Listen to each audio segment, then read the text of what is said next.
Hello, everyone. Thank you for joining us this afternoon. It just hit 4 o'clock, so we'll go ahead and get started. I know not everyone's on the Zoom here just yet, but I think we'll see everybody filter in here. So don't want to keep you waiting. Very excited today about the speakers and the content that we have ready for you. I want to thank everyone that participated in our invitation poll. As you know, when you registered for the event, we gave you several choices of the different topics and the different disruptive industries that were available for discussion. And with the results of the poll, it was a pretty clear cut as far as who the winners were and what you all were most interested in hearing more about. And so thank you. I'm glad that did work out the way it did.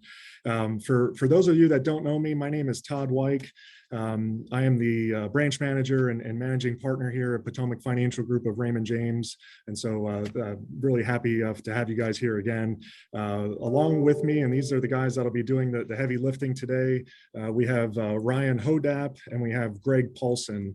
And both Ryan and Greg are with a company called Resolute, who works very closely with Ark Invest, and they are our liaison between to get the information and the research and analytics and everything that we like to hear from the folks at Ark. We rely on Greg and Ryan for that. And so Ryan does a lot of these presentations, just filling you in on what the folks at Ark are interested in and what their research is telling them and what their expectations are for these disruptive industries. And that's really their focus. If you look at the different funds that they have available, that their main focus is on the types of companies and the industries that are really changing the world and changing the way that we live. And so it's exciting stuff. What I especially like about Cathie Wood and the folks at Ark is I just feel like they look at things differently than a lot of other firms do. And we listen to a lot of commentaries and research reports and all that, and you just get a totally different feeling when you're listening to the folks at Ark. And so I hope that comes through today, and you can appreciate that like I do. For some of you, I see that we're registered. If you can remember back to April of 2019, I know it was way back when we used to have in-person seminars and meetings like this, and we had Greg there and another gentleman to go through a similar meeting. And this is part of their Big Ideas report that they issue every year. And I'll offer this again at the end of the webinar here, but we'll be able to send you reports of the Big Ideas report for 2021, and then pretty soon in 2022 they usually come out with that early in the year. We'll be able to share that with you as well. So it's interesting reading, and I think you'll appreciate that. So without further ado, I will pass this along, and we can get started with the program. And so Ryan and Greg, you guys can take it from here. Yes, thank you, Todd. And I'm only going to speak for probably 6 seconds here because, let's be honest, Ryan is the real star of this show, is the keynote speaker. So just thank you for the opportunity, Todd, to speak with your clients. And obviously, if you do have questions, feel free to interject. We were asking beforehand, there might be a way to have a chat bar. If not, there's the raise the hand, or certainly you can interject throughout the presentation with questions. So I don't want you to hesitate if you do have any that pop up. But with that, I'm going to turn this over to Ryan, our specialist. And thanks again, Todd. Thank you, Greg, and thank you, Todd, so much for the warm introduction. Really appreciate it, and a lot of what you said about all things innovation, how Ark operates, are so true. They do tend to think very independently, for lack of a better word.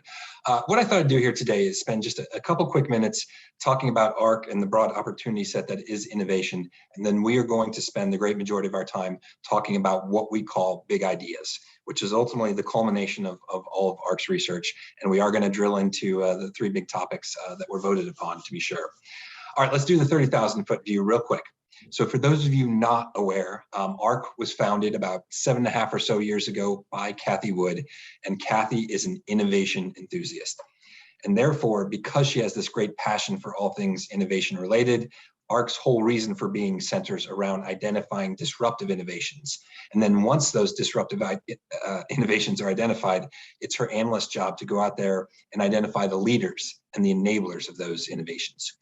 Now, as it stands today, there are 5 what we call general purpose technology platforms where Ark is spending most of their research time, and those would be robotics, artificial intelligence, energy storage, blockchain technology, and DNA sequencing. And if we look at the combined public market value of that basket of innovation, if you will, it's around $14 trillion in the marketplace today. I just heard within the past couple of weeks, the forecast from Ark, based on their research, is that that same basket of innovation could grow to 220 trillion by 2030. It was not long ago where that number was a small 75 trillion. And so it just begs the question, like, why are things accelerating so much? And why are we starting to see this acceleration of all things innovation? A lot of it has to do with the simple fact that costs are just falling across the innovation space. A lot of these innovations are cheaper than they've ever been. And what happens is when these innovations get cheap across a multitude of technologies, you tend to see some nice tipping points for demand and unit growth. And that's what we're expecting. So we think the outlook for innovation is bright, to say the least. So that is the 30,000 foot view. Now we'll get into the good stuff.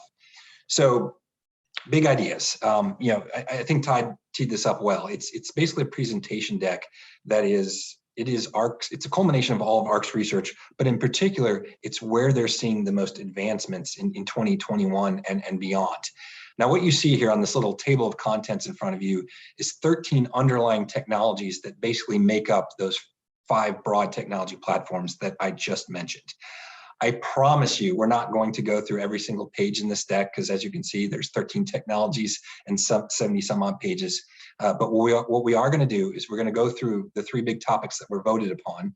We're going to talk about digital wallets. We're going to talk about electric vehicles. And then we're going to actually combine the bottom 3 because they are interrelated. It's called long read sequencing, multi-cancer screening, and cell and gene therapy. We call that kind of combined group the genomic revolution. And so we'll make sure we hit on that one as well. Now, before I do the deep dive on those big 3, I just want to give you a few quick sentences on each of these, just so you have a sense for what they are. And if you'd like for us to talk about them in the future, or if you have questions on them at the end, I'm happy to take those. First of all, deep learning. What is deep learning? Well, it's basically complex artificial intelligence algorithms designed after the human brain. It's such a weird sentence to say, but it's basically artificial intelligence that is self-learning. It teaches itself. And this is a huge, huge opportunity, because one of the interesting things about deep learning artificial intelligence is it really permeates across a multitude of sectors. Everything from healthcare to your Facebook account, to your Netflix account, to your Alexa speaker, they're all being powered by deep learning artificial intelligence. And because it has these kind of cross-sector characteristics, we think in about 15 plus years, deep learning AI could be bigger than the internet in terms of the economic value it could create. So that's a big idea. Number 2, the reinvention of the data center. What we tend to talk about here is when you think about kind of the chips and the processors behind these big data centers, there is a rather large incumbent in Intel that has a huge, huge portion of the market share. And there are some emerging capabilities that we think are faster, cheaper, and more powerful that are going to usurp the big player. As an aside, if I mention any individual stocks, like I just did with Intel, it is not a ringing endorsement to go out and buy them or sell them. Please talk to your financial advisor for individual investment advice. So, but that's the reinvention of the data center. Number 3, virtual worlds. One of the things we tend to talk about here, well, 3 things: video gaming, augmented reality, and virtual reality. But video game in particular is really the high growth area. This is one of those innovations that was very much accelerated by the pandemic, because we were locked in our homes and we were looking for things to do. And one of the interesting things that's come out of the backside of that, particularly with the younger set, is that video gaming has basically become a social hangout. You know, I have a 17-year-old son, and he's often up and he's got like a gaming room, and he's got a screen in front of him where he's playing a game online with the headset. He's got a separate screen where someone's streaming a completely different game, and they're on a Discord chat server all at the same time. This is how the kids hang out. And the more and more they do so, for better or worse, I might be a bad dad, I don't know. It just means they're going to increase the in-game spend, which is pretty good for the gaming industry. All right, digital wallets, EVs, we're going to talk about in a minute. Automation, the robots are coming. One of the things we tend to talk about in this particular section, you know, when you think about companies that deploy robotics and automation, not only is it good for the companies that deploy the automation, it's actually also good for the employees. And that's what's often missed, because what happens is when companies deploy robotics, they end up having greater profitability, more cash flow, higher margins. And because they're more profitable, they're in a better position to reinvest in their employees and give them better, higher paying jobs, which is pretty interesting. Number 7, autonomous ride hailing. This is the one that often comes across as being the most far-fetched. And I'm here to tell you this is where science fiction has already become science fact. There's a company out in Phoenix called Waymo. They are test piloting a autonomous robotic taxi, and they have already logged 30 million miles. So we're already starting to see this technology get deployed. Number 8, delivery drones. This is an innovation not too dissimilar to what you'll hear about when I talk about electric vehicles, where we think the growth is really going to be spurred on by the falling cost of batteries and batteries getting more powerful. And as that starts to take hold, that's ultimately just going to further throw fuel on the fire for e-commerce. You know, imagine if instead of you're getting your Amazon package in a day or two, you could get it within an hour. And then on top of that, it also might create the opportunities for things like air taxis and air ambulances, which is pretty exciting. Orbital aerospace. So orbital aerospace, there's obviously been some fun and exciting news in that particular area when you think about the simple fact that we've got a few billionaires that have created a new space race. You've got Elon Musk, you've got Jeff Bezos, and Richard Branson. And that is fun and that is exciting. And we're going to continue to watch that. But we're actually interested in a couple of different things within the orbital aerospace area. Number 1, there are 3 billion people in the world, believe it or not, that still do not have broadband internet and could not be having the conversation we're having right now. And so what we think is going to happen is we're eventually going to get more satellites up in the sky to help rectify that. So that's number 1. And number 2, we're interested in something called hypersonic flight. You know, imagine if you're a big exec in New York and you want to fly from New York to Japan. Well, what if instead of taking 15 hours, you could do that in 2 to 3? There's a small group of people with quite a bit of money that would pay quite a bit of money to actually make that happen. All right, one more, and then we'll start into our deep dive. Lastly, 3D printing. 3D printing is an innovation that I would tell you is still sort of in the early nascent stage. It's primarily used for things like prototyping, but we do think longer term there's some really interesting end use cases, one of which would be the aerospace industry actually. You know, imagine if you're an aerospace manufacturer, you're looking to save money. You could, in theory, use 3D parts for like a complex low volume machinery part, and that would help the aerospace manufacturer save money. But not only that, there'd be a ripple effect in that the airlines would also save money because those parts are lighter and it would save them on fuel efficiency. So you can hear this over and over. It is all about these falling costs that are really kind of driving the growth of these innovations. And then the last 3, the genomic revolution, which we're going to come back to. All right, let's go to the voted items. Survey said, and we're going to start with digital wallets. Okay, what is a digital wallet? Well, think of a digital wallet as a bank branch that you can access on your cell phone. You basically, it's a way to access financial services on your cell phone, and doing so in a much cheaper way than you might be able to through the use of a traditional brick and mortar bank. So this is where we're talking about companies like PayPal's Venmo and Square's Cash App as but a couple of examples. This would be another innovation similar to what I said about video games, where the growth was really accelerated by the pandemic. If we go back to last year and sort of the heart of the pandemic, there were a lot of people who were concerned about transmission, and therefore they didn't want to use physical cash. In many instances, they didn't want to use physical credit cards or debit cards, and these digital wallets really filled a nice unmet need. And so in rather short order, what you can see on this page, both Venmo and Cash App have more than 60 million individual customers. It took JP Morgan, one of the largest banks on the planet, 30 years to get that many customers. So the growth of this space has been really, really strong. And now all of a sudden, you've got these digital wallet companies that are also some of the largest financial institutions in the country. Now, there's a couple other things that we think that are really spurring on the growth of this digital wallet space. One of which you can see on this page, and it's that the simple fact that the customer acquisition cost, in other words, the cost to go out and get a new customer, it's dramatically lower for a digital wallet company relative to a traditional brick and mortar bank. You can see here for the banks, the traditional banks, anywhere between $350 and $1,500. For the digital wallet, only $20. Why is there such a huge cost differential? Well, with the traditional banks, they often have to build out infrastructure. They often have to build out a physical bank branch. With the digital wallet, all you need is a cell phone, and it's not like Venmo is manufacturing them. So they have a really, really low customer acquisition cost. The other thing is, these digital wallet companies have done a really savvy job of using things like digital marketing.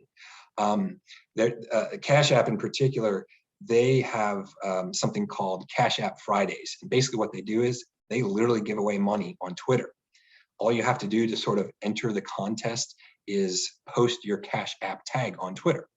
Well, in order to get a Cash App tag, you have to sign up for a Cash App account. So they've done all these different kind of creative halo marketing schemes, and I think that's really furthered the growth that we've seen here. How much could each digital wallet customer be worth? Well, if you look, you see this big black bar here. Ark's research says that if you look at it through sort of a net present value, what could the current worth of a customer be? $19,900. How do we get there? Because if you look at a traditional brick and mortar bank customer, they're only worth around $3,400. Well, what these digital wallet companies have been doing is they've really been hoovering up tons and tons of customers through their what's called peer-to-peer payment system. And if you're not familiar with that, say my buddy and I want to go to a rock concert and tickets are $100 each. Well, he could go out and buy those 2 tickets. I don't have to go to an ATM. If I want to give him the $100 that I owe him, I literally press a button and it goes to him immediately. One of the biggest time periods where you see new customer growth for these digital wallet companies is actually when freshmen go off to college. Because what happens is these freshmen want to be able to send money around to their buddies for God knows what, but they also want to have the ability to have their parents or their grandparents to say, send them money. Mom, I need $40 for the weekend. And all of a sudden, instead of signing up 1 customer, you in short order signed up 2, 3, 4. So that's what I mean by these halo effects. So they're using this peer-to-peer system to kind of get people in the door. And then what you're going to eventually see is off to the right, they're going to add these traditional financial services, number 1. And number 2, they're really going to have a nice lock on both offline and online commerce. Just this past week, PayPal actually just partnered up with Amazon, and Amazon is basically going to enable the use of Venmo for Amazon transactions. So they're really going to have they're really going to have a strong lock on the retail ecosystem as we move forward. So if we take that $19,900 estimate for what the customer could be worth, and then Ark's estimate that we could have 230 million digital wallet customers, this could be a $4.6 trillion market opportunity. That's an example of a big idea. All right, I'm going to take a deep breath and we're going to go to topic number 2. And then we're done. I would love to hear any questions you guys might have for sure. Electric vehicles, definitely another area where we're seeing quite a bit of growth. And this would be one of the innovations where it very much has everything to do with falling costs and falling cost curves. Now, as a quick aside, a centerpiece of Ark's research is something called Wright's Law. And what Wright's Law says is for every cumulative doubling of units produced, so 2 to 4, 4 to 8, 8 to 16, for every cumulative doubling of units produced, we tend to see a nice linear decline in costs over time. Well, what is one of the biggest cost components of an electric vehicle? Far and away, it's actually the battery. So based on Wright's Law, we think that the cost of batteries are falling at a rate of roughly 28%. And they're falling at such a rate that we think that electric vehicles are basically going to be at price parity with gas-powered vehicles in just a couple of short years, and then they're going to be cheaper from there. Interesting aside here, electric vehicles are already cheaper than gas-powered vehicles on a total cost of ownership basis. So that when you think about things like maintenance costs and all that, but the average person does not care about total cost of ownership in terms of when they actually spend their money. It is ultimately the sticker price that drives most decisions. So we're going to be at sticker price parity here in a couple of years and get cheaper from there. And then as we see across a multitude of innovations, when you see those costs hit a certain breaking point, there's a tipping point for demand that drives unit growth. And here it is. This is what it could look like. At the end of 2020, there were about 2.2 million electric vehicles on the market. Based on Ark's research, they think that can grow to 40 million electric vehicles by 2025. That is an 80+% compound annual growth rate. So there is sort of that hockey stick, that inflection point. The interesting thing, I'm going to go back to the very first page in this section. We're already starting to see this happen. You can see it here. In 2019, gas-powered vehicle sales were down 4%. EVs were up double digits. Then we go to 2020, gas-powered's down double digits. Electric vehicles are up 33%. And this year, if I'm not mistaken, gas-powered is down double digits again. And from everything I've heard, electric vehicles are on pace to be up 90 to 100% from a sales perspective. Now we're starting to see that acceleration, that exponential growth. And this could just be the early stage. So definitely an area we are excited about, to say the least. All right, I'm going to bring it on home with the digital revolution, the genomic revolution, and then I'm happy to take any questions that anyone might have. See how many slides are in this deck? All right, almost there. Okay, all right, the genomic revolution. So this will entail both long-read sequencing, multi-cancer screening, and then cell and gene therapies, all three topics in one. And I promise you, we can get through them pretty quick. You know, as we look at the healthcare sector as it stands today, it's all about treating the symptoms. Well, what if instead of just treating the symptoms, we could uncover markers for disease at a much earlier stage, because our genes actually do mutate, and B, what if we could actually come up with some therapies that might be curative? So if we think about the first part, uncovering markers for disease at an earlier stage, that's where long-read sequencing and multi-cancer screening come in. And then when we think about coming up with actual potential cures, that's where we're going to talk about cell and gene therapies. So let's talk about long-read sequencing first. And it is exactly what it sounds like. It is a longer read of the DNA strand. And what's important about that is it's by having a longer read of the DNA sequence, it means you're going to have a more accurate analysis, and you're going to be in a better position to uncover those markers for disease. This is another innovation that, say it with me, has everything to do with falling costs. If we go back to 2003, when we had the original mapping of the Human Genome Project itself, it cost $2.7 billion to map the human genome. And it took several months to do it too. Now, fast forward to today, I heard Kathy Wood just a couple weeks ago. She said that cost is actually down to $500. And not only is it $500, in the next 5 years, that could come down to $100 to $200. Once you start to get down to a price point like that, not only does it become more affordable for the average person, it also increases the likelihood that the insurance companies pick it up. And I think that's really, really important in terms of driving the future growth in this space. This is still a small market if $250 million in revenue is small.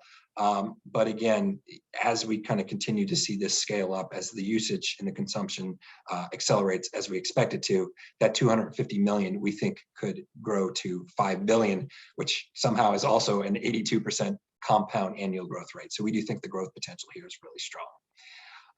Second, multi-cancer screening. And I know this is one of the subtopics that was actually voted on. Multi-cancer screening is also exactly what it sounds like. It's basically the ability to screen for upwards of 50 different types of cancer and do so in a rather non-invasive way through a liquid biopsy or a blood draw. When people tend to find out that they have cancer, unfortunately, they find out when they have symptoms. And unfortunately, when that happens, it often means they're in stage 3, stage 4. And you hope it's not too late, but it is later. What if instead of identifying it during stage 3, stage 4, what if we instead could identify it at a much earlier stage, something closer to stage 1? That's what we're trying to accomplish here. This is one more innovation where it has everything to do with falling costs, driving the future growth. You go back about 5 or 6 years ago, the cost of this diagnostic was $30,000. Fast forward to the present, it's come down to around $3,500, and we expect that to go down to around $250 by 2025. Again, that not only makes it more affordable for the average person, and this is going to be really important when you talk about the insurance companies, it also increases the likelihood the insurance companies are going to pick it up. Why? Well, what's one of the most common treatments for cancer? Chemotherapy. Chemotherapy is very expensive. If the insurance companies can find a way to actually head that off, I think they're going to be all about that, and that will help accelerate the growth of this space. This slide right here is one of my favorite slides in the entire deck. If this diagnostic really scales up and usage really accelerates, we could save 66,000 lives in America every year. And that's just the US, not even counting the globe. So that's what gets me really excited about it. And a lot of it has to do with falling costs. The other part of it has something to do with something I mentioned at the beginning, and I use the term liquid biopsy, a blood draw. You know, a lot of current cancer screens are very invasive, right? You have a liver biopsy where they literally take a piece of your liver, or a colonoscopy. Well, I think by making these screens and these tests less invasive, some companies do a blood draw, others do a nasal swab, it's just going to increase the likelihood that the average person says, you know what, yeah, let's just throw that into my annual screening. And now we're going to uncover these markers at a much earlier stage and head off cancer at an earlier stage. And that's why this really, really could ramp up. And then when you think about the investment opportunity as it does scale up, this could be something like $150 billion market here in the next 5 years. All right, we're in the home stretch. We're going to finish up with cell and gene therapy, and then I'll take any questions anyone might have.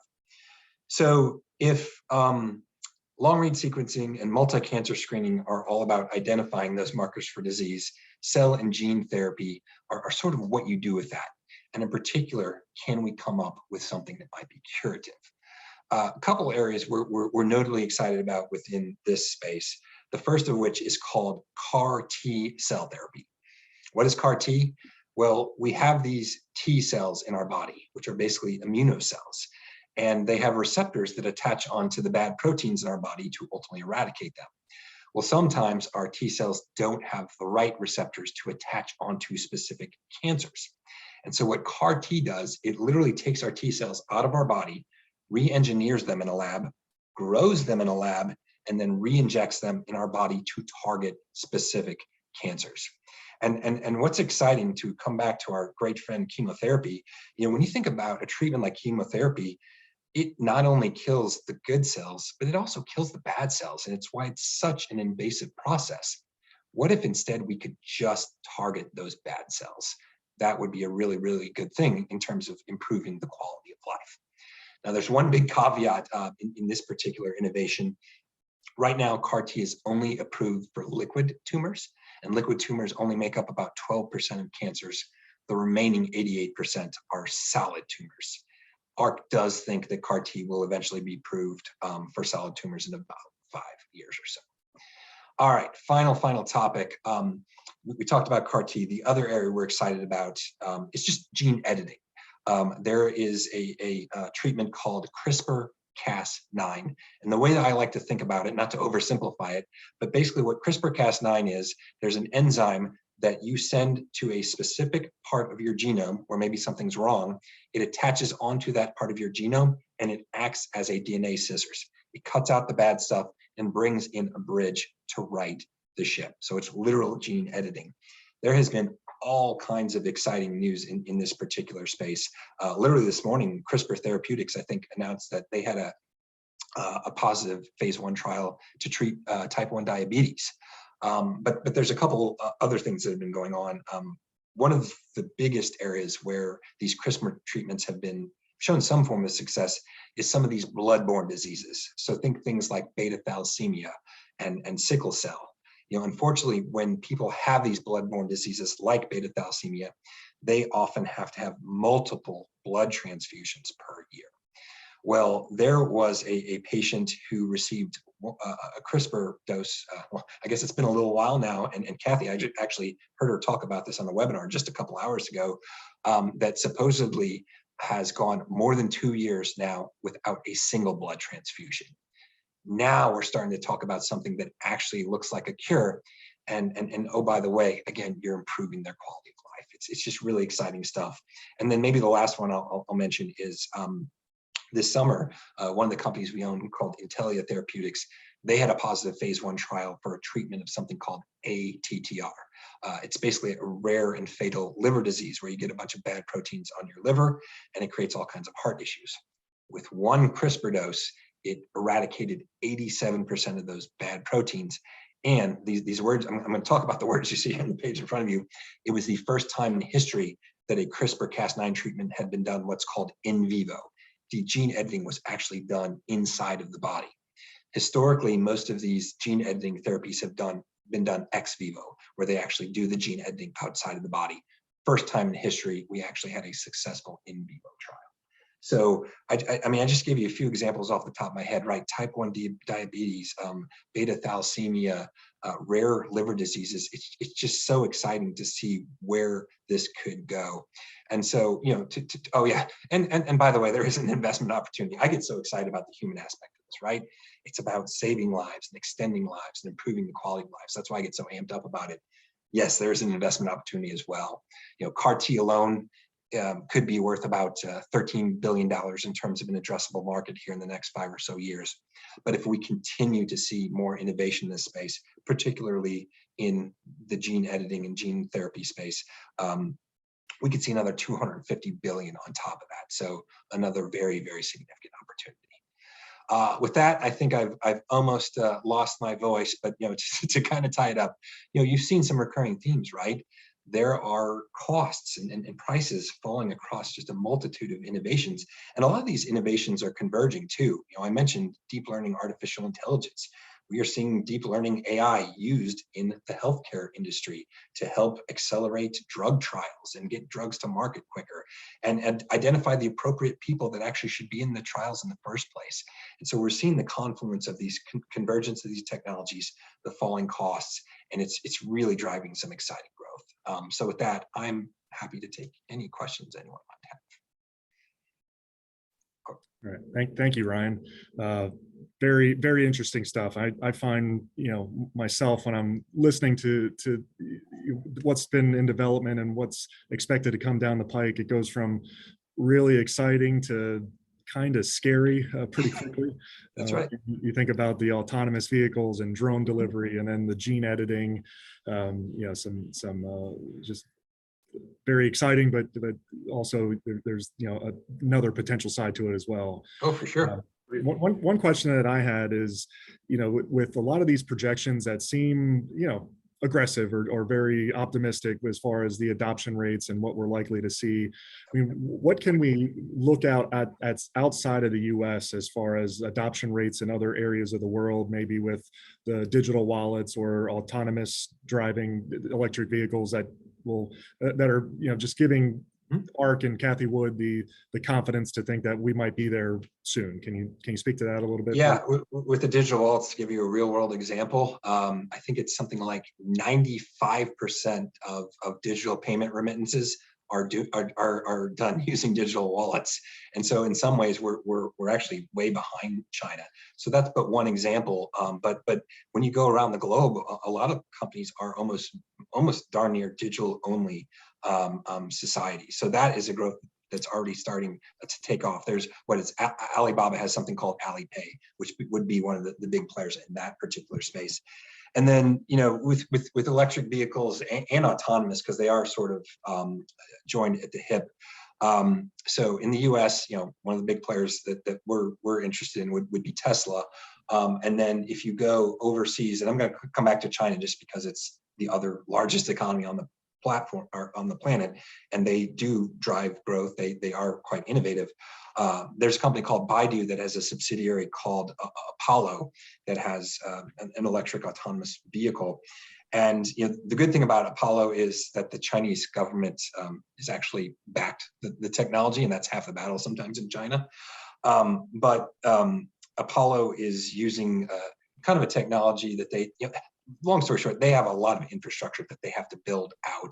And so while they've got kind of approval from the government, we do think it's going to take them a while to ramp up. So that's where you can see that growth curve might be a little bit slower when you think about autonomous in particular. But it's not to say that electric vehicles won't grow.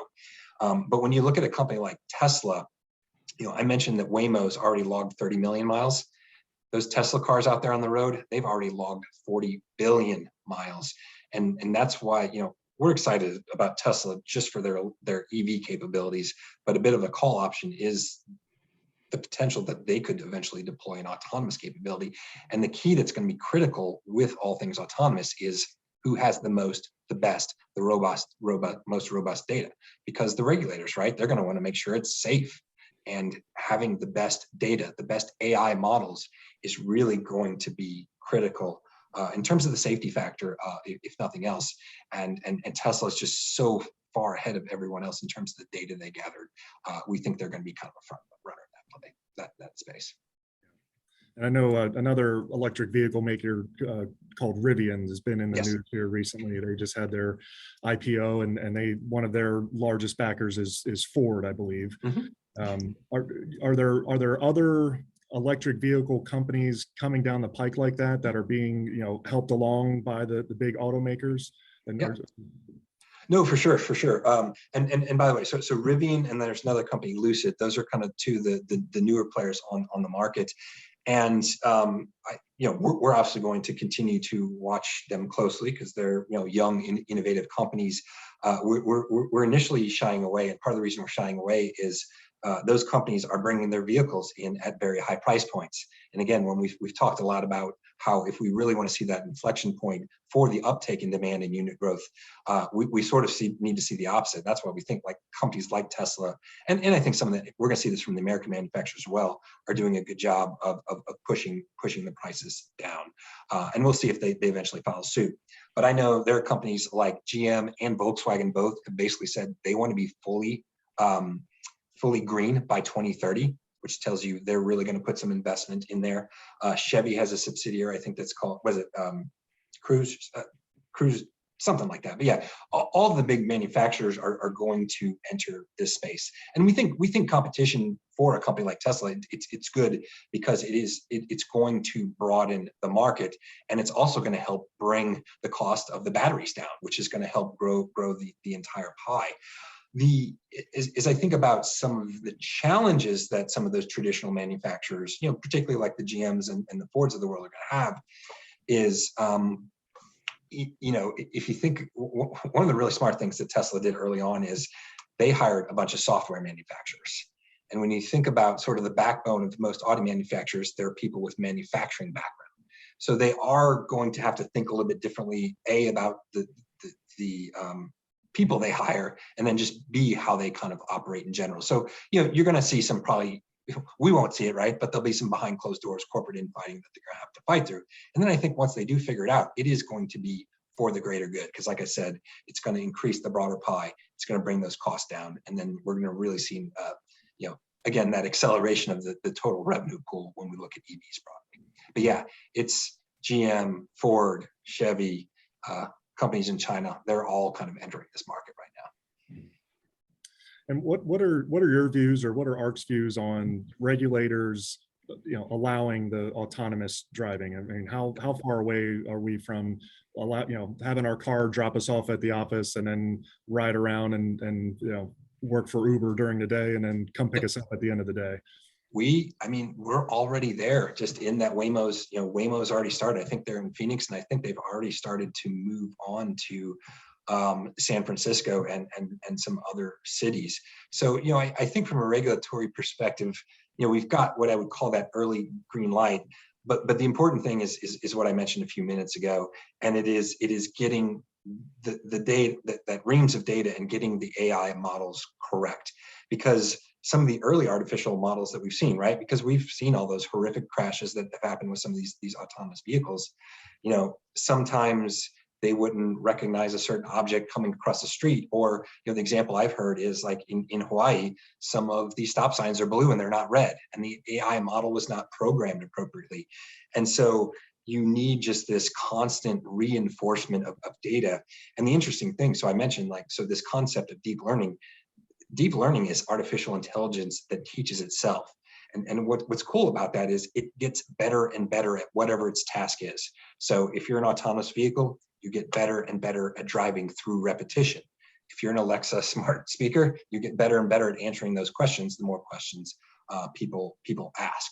And so, long story short, I think as long as we continue to get better and better data, the regulators are going to be all about this. And to give you the other side of your question, we are more distracted than we've ever been in our lives, right? In our own cars right now. And we've got our cell phones sitting there, and text messages are coming at us, and the Facebook messages is coming at us.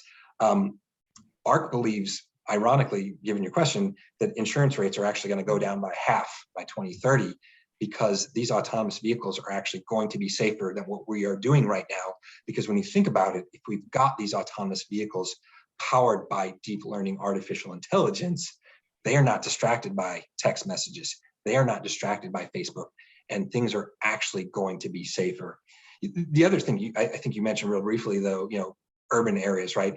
I think we're naturally going to see, particularly with things like autonomous taxis, we're naturally going to see that build out in bigger cities and in the urban areas first. Will we see that in rural areas? I think that'll obviously take a lot longer because of infrastructure built and those kind of things. I think that's it. I'm trying to think if there's anything else I was missing. But yeah, it's all about data. It's all about safety. It's all about the repetition and having the best artificial intelligence model.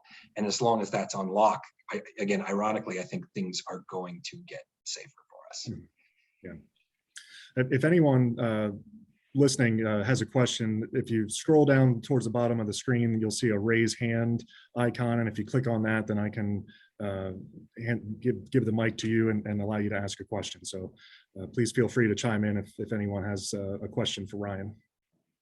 But Ryan, your comment early on about the video game world hit home. I have 2 young boys, and we were trying to be the good parents that didn't let their kids play video games all day. And through the quarantine, we just we got worn out.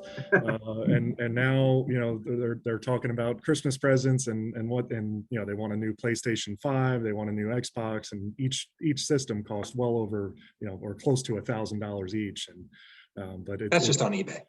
Yeah, you're right. It's their social world now. It's where they get together with friends after school, and it's amazing to hear about some of those numbers with the online viewership of video game tournaments and things like that. I mean, rivaling the Super Bowl and probably even more in some instances with just how much interest there is there.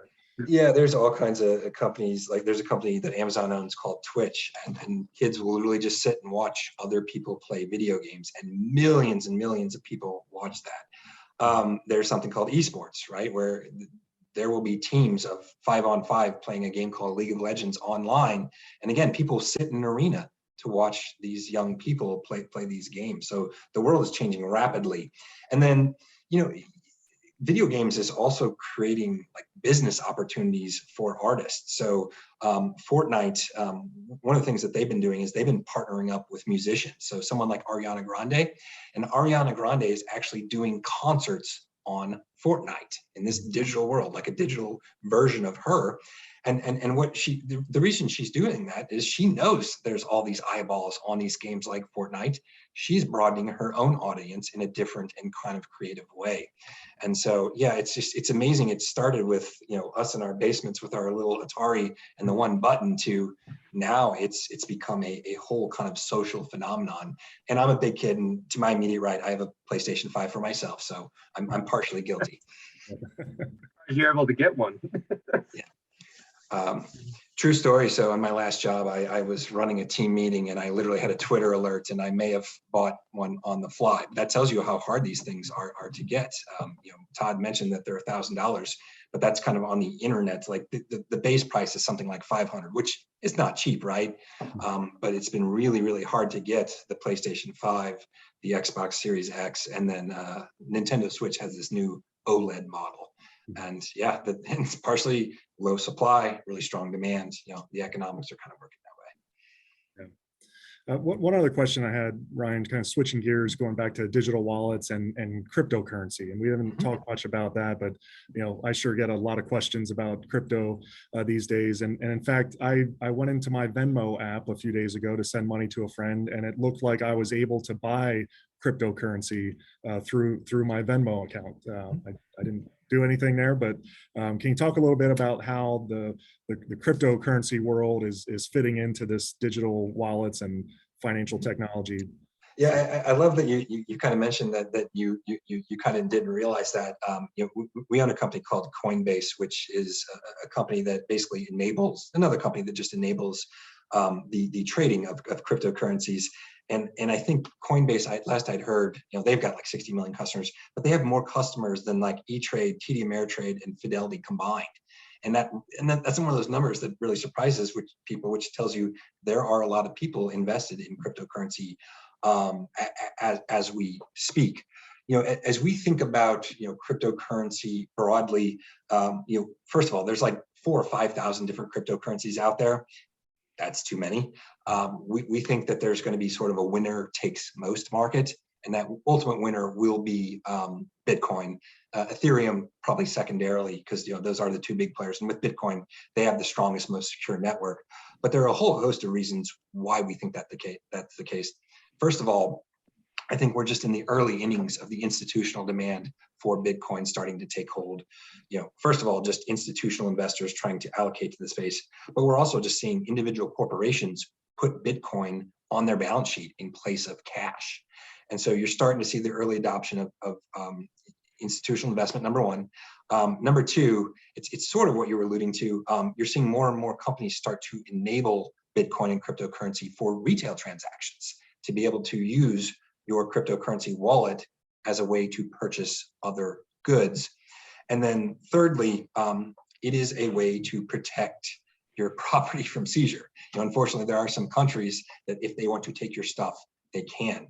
And since cryptocurrencies like Bitcoin are decentralized, as long as you have the appropriate passwords and all those kind of things, they cannot take away your cryptocurrency. And so I bring this up as there's just this whole host and convergence of demand levers that we really think are going to drive Bitcoin in particular. And then, lastly, just a personal story I like to tell, because it's more the aha moment for me. As you may have heard, El Salvador recently enabled Bitcoin as currency. And sort of the aha moment was, there are a lot of people in El Salvador will come to the US to work here, and then they will send money back to their families. Well, usually what they're doing is they're sending that remittance over something like Western Union, and Western Union charges them 10%, 20%, and might take a handful of days for the money to get there. Now through Bitcoin, you can do it instantaneously, and it might cost 1% or 2%. That was the aha moment for me, where Bitcoin's not just a US story, it's an emerging market story when you think about enabling cross-border payments in a cost-effective way, in a very quick way, in a very secure way. And so those are just a handful of the reasons why we're kind of excited about all things crypto related, and Bitcoin in particular. Thank you. Well, I don't see any other questions coming through from the audience, and I don't have anything. Any further questions for you either. So I guess we'll wrap this up, and thank you, Ryan and Greg. Thought this was very, very interesting, and the topics are certainly a lot to think about, and a lot to look forward to in the future. So thank you very much. And as I mentioned before, if anyone's interested in getting a full copy of the presentation that you saw here with Ryan, their big ideas for 2021, we'd be happy to send that over. And then again, in just a few short months, we'll likely have the 2022 version. So happy to go over that with you as well. So if you guys have any questions, please reach out to us. We're happy to talk more about Ark, or answer any questions that you might have had from today's webinar. So have a good night, and happy Thanksgiving to everyone, and we'll talk to you soon. Thank you all, and thank you, Todd. Yep, Appreciate it. Take care.